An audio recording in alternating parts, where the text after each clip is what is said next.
Sir, জন সাহেব ও তার স্ত্রী এসেছেন আপনার সাথে দেখা করতে। কি বলবো? ঠিক আছে, ওনাদের ভিডিও পাঠিয়ে দিন। Okay sir.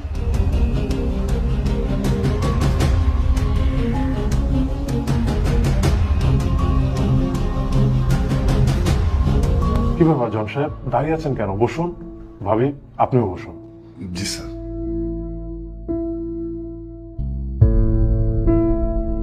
ডক্টর সাহেব, এই যে আমার রিপোর্ট, আমার শরীরের কন্ডিশনটা এখন কেমন একটু বলবেন প্লিজ? জন সাহেব, আমি তো আপনাকে আগেই বলেছি অলমোস্ট আপনার 2টা কিডনি নষ্ট হয়ে গেছে। মিনিমাম আপনার একটা কিডনি নিতেই হবে, না হলে আপনি বেশি দিন বাঁচবেন না। ডক্টর সাহেব, আমরা না একটা কিডনি ম্যানেজ করার অনেক ট্রাই করেছি, অনেকের কাছে গিয়েছি, কিন্তু কেউ না নিজের কিডনি দিতে চায় না। এমনকি আমাদের যে আত্মীয় স্বজন আছে তাদের কাছে গিয়েছি, কারো কাছ থেকে কোনো সাহায্য পাইনি। ডক্টর সাহেব, তাহলে কি আমি বাঁচবো না? প্লিজ ডক্টর, আমি বাঁচতে চাই প্লিজ। দেখুন জন সাহেব, আপনার শরীরের যে কন্ডিশন, ওষুধপত্র দিয়ে সর্বোচ্চ আপনি 6 মাসের বেশি বাঁচতে পারবেন না। না না ডক্টর সাহেব, আপনি এই কথা মুখে আনবেন না। আমার আমার হাজবেন্ডের কিচ্ছু হবে না। আমি ওকে যেভাবে হোক বাঁচাবো, আমি যেভাবে পারি কিডনি ম্যানেজ করবো ডক্টর সাহেব। আমি আমি প্রেগনেন্ট।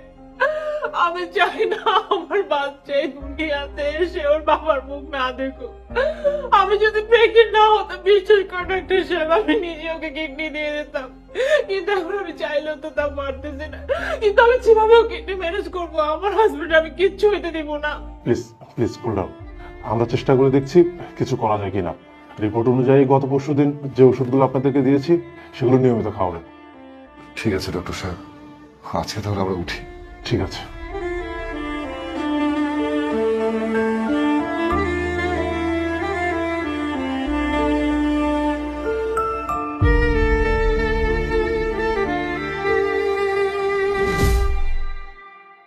আচ্ছা শোনো না, তোমার ভাই রাকিবকে একটা কল করো না, দেখো না ওর কিডনিটা তোমাকে দেয় কিনা।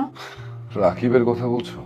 যে ভাই সম্পত্তির লোভে 2 বছর ধরে কোনো যোগাযোগ করছে না, আর সে কিনা দিবে আমাকে কিডনি?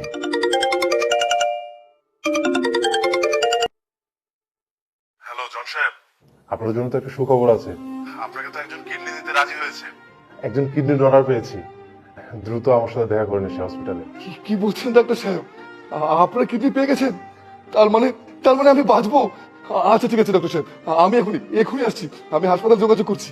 কি বললে তুমি? সত্যি কিডনি পাওয়া গেছে? মানে তোমার জন্য কিডনি পাওয়া গেছে? হ্যাঁ মুনা, সত্যি কিডনি পাওয়া গেছে। আমি বাঁচবো মুনা, আমি আবার বাঁচবো।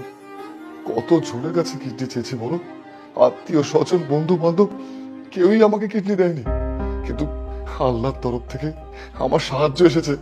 আমাকে কেউ একজন কিডনি দিতে চেয়েছে। পৃথিবীতে এখনো কিছু কিছু ভালো মানুষ আছে বলে মানবতাটা বেঁচে আছে। আচ্ছা চলো, আর দেরি না করে আমরা এক্ষুনি হাসপাতাল যোগাযোগ করি। চলো চলো।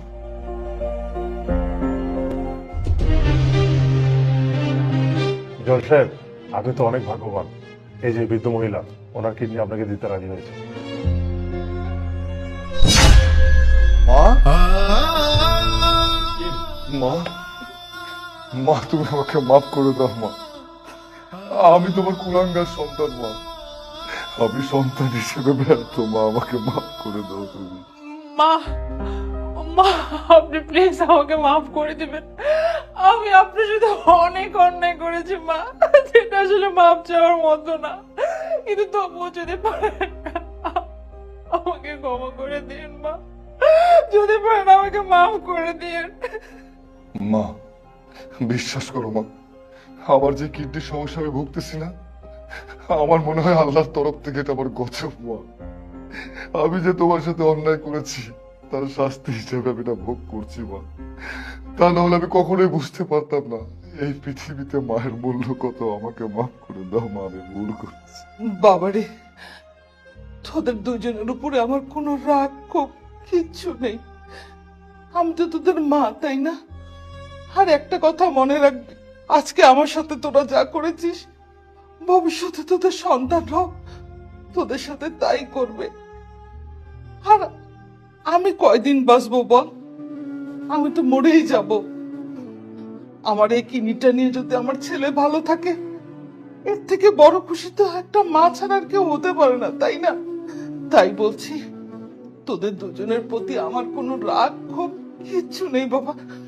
ডাক্তার সাহেব, আপনি তাড়াতাড়ি অপারেশনের ব্যবস্থা করুন। ঠিক আছে, আমি আজকে অপারেশনের ব্যবস্থা করছি।